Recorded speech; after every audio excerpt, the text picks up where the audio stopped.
Assalamualaikum warahmatullahi wabarakatuh. Perkenalkan saya Aditya Nurahya dari UPN Veteran Jakarta.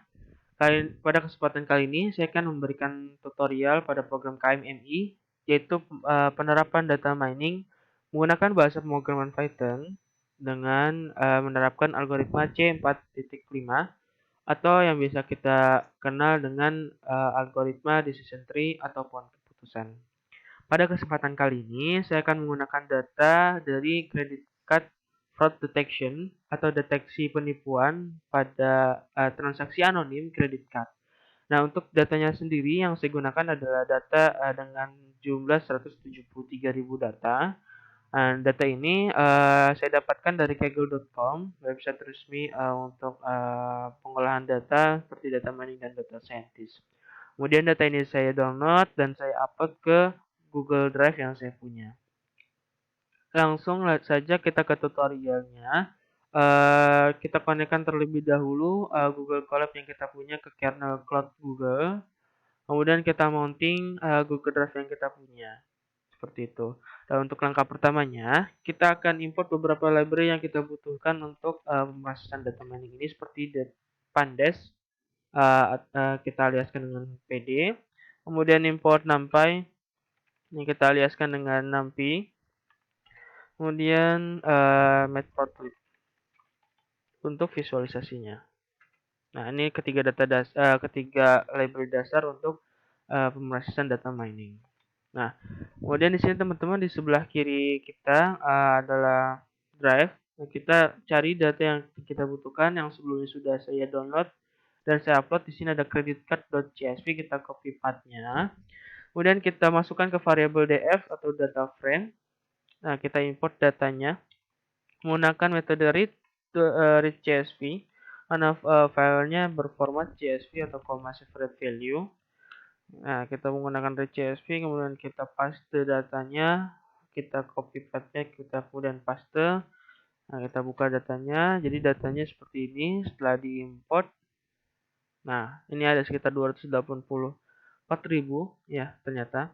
Nah, pada tahap pertama yang kita harus lakukan adalah memahami datanya itu bagaimana dengan cara kita bisa menggunakan metode dataframe.info untuk mengetahui tipe data apa saja yang ada pada dataset yang kita sudah import. Nah, di sini bisa terlihat ya, dev.info data tipenya apa sampai ke bawah. Nah, kemudian di sini karena kita menentukan penipuan atau bukan penipuan, tentunya ada kolom class yang akan kita tentukan nantinya, kita prediksi.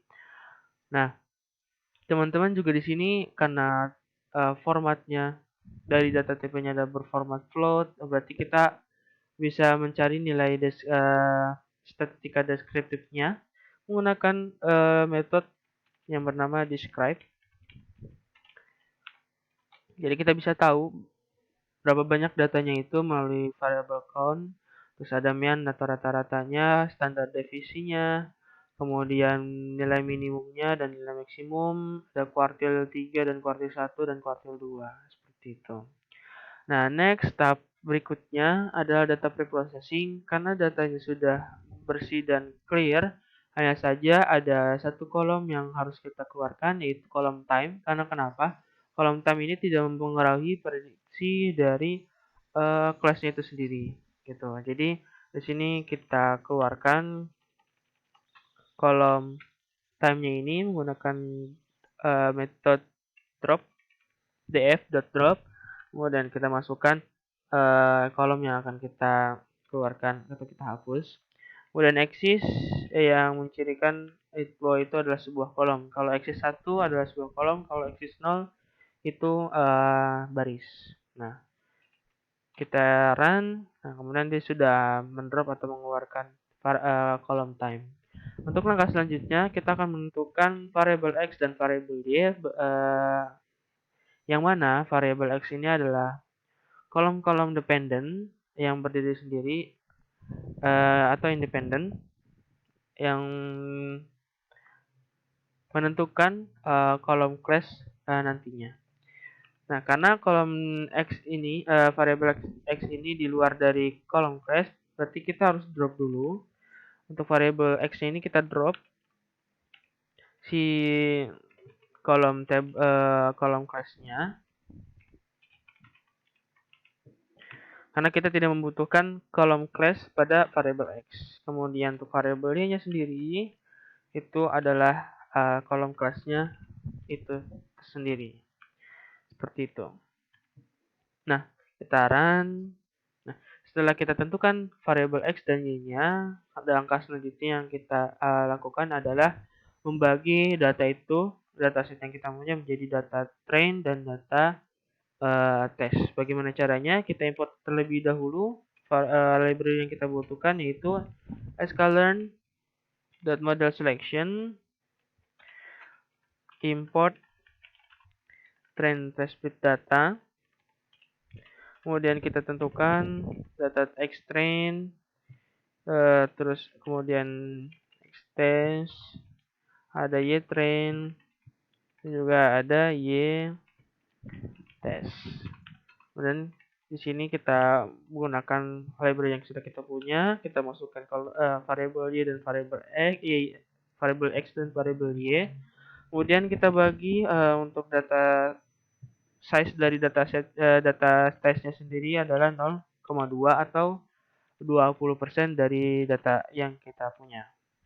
Kita run teman-teman. Nah, kemudian langkah selanjutnya, karena kita sudah membagi data itu menjadi data train dan data test, kemudian kita modelkan menggunakan model yang sudah kita tentukan di awal, yaitu model decision tree classifier. Bagaimana caranya? Kita import terlebih dahulu library yang kita butuhkan, yaitu sklearn.tree import decision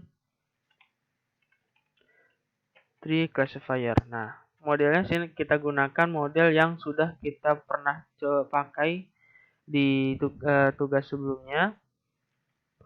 Sini ada model decision tree dengan random state dengan variabel yang bernama parameter gitu yang kita butuhkan. Nah, kita inisiasi dulu, kita definisikan model dalam variabel model.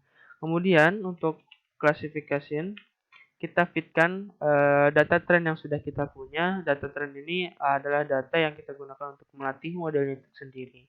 Bagaimana caranya? Kita gunakan variabel clf sebagai classifier, lalu gunakan metode model fit, kita gunakan xtrain dan juga ytrain.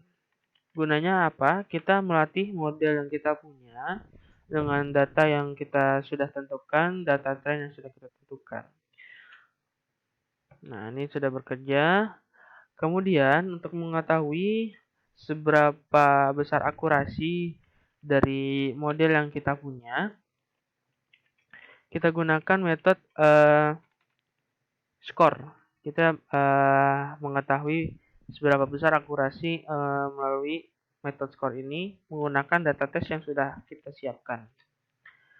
Nah, di sini sebesar 0,998 dan seterusnya. Artinya kalau dipersenkan ini adalah 99,8%. Model itu bisa memprediksi melalui data tes yang kita punya, yang sudah kita tentukan sebelumnya.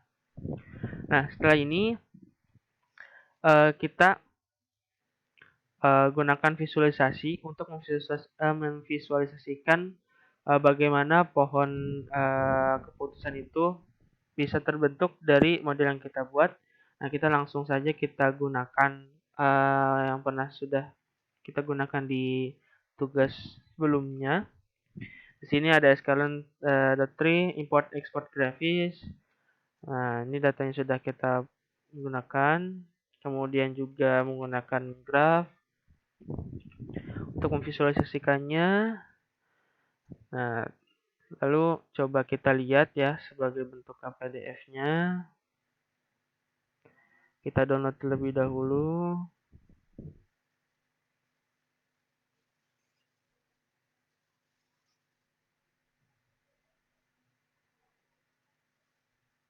Nah, jadi untuk pohon keputusannya sendiri ada berbentuk seperti ini, yang sudah tadi kita modelkan menggunakan decision tree classifier. Ini menghasilkan pohon keputusan yang berbentuk seperti ini menggunakan library graphics. Di sini bisa dilihat bahwa pohon keputusan itu menentukan dari variabel-variabel yang independen menjadi penentuan class. Apakah itu menentukan itu penipuan atau bukan. Nah, selanjutnya adalah evaluasi dan pengujian. Kita menggunakan confusion matrix, classification report. Nah, kita gunakan code yang sudah kita buat sebelumnya. Kemudian kita import juga library yang kita butuhkan dari sklearn.matrix. Kita menggunakan library yang pertama itu ada confusion matrix, kemudian ada classification report, dan juga ada accuracy score untuk mengetahui seberapa besar akurasi dari model yang kita bangun. Kemudian kita run. Nah, dari confusion matrix yang sudah kita print sebelum ini di layar, bahwa terdapat 56.831 yang bersifat true positif, artinya dia presisinya betul-betul tepat dari model itu memprediksi bahwa itu benar, true positif. Kemudian ada yang false positif sebanyak 35, ada juga yang true negatif sebanyak 23, dan ada yang false negatif sebanyak 73 data. Kemudian akurasi dari algoritma C4.5 kita ini yang presisinya ada 1 recall, itu F1 score-nya sebanyak 56.866 yang mendeteksi atau memprediksi bahwa itu bukan penipuan atau dengan class 0 gitu. Dan juga ada sebanyak 96 yang prediksi bahwa itu adalah satu atau penipuan gitu. Kemudian kita bisa lihat akurasi yang tertera pada model kita ini, yang didapatkan dari model kita ini sebesar 99,90%. Nah, jadi itu teman-teman sedikit penerapan data mining menggunakan bahasa pemrograman Python dengan menggunakan algoritma C4.5 atau bisa kita sebut decision tree atau pohon keputusan. Mungkin itu yang bisa saya sampaikan. Semoga bermanfaat. Cukup sekian. Terima kasih. Assalamualaikum warahmatullahi wabarakatuh.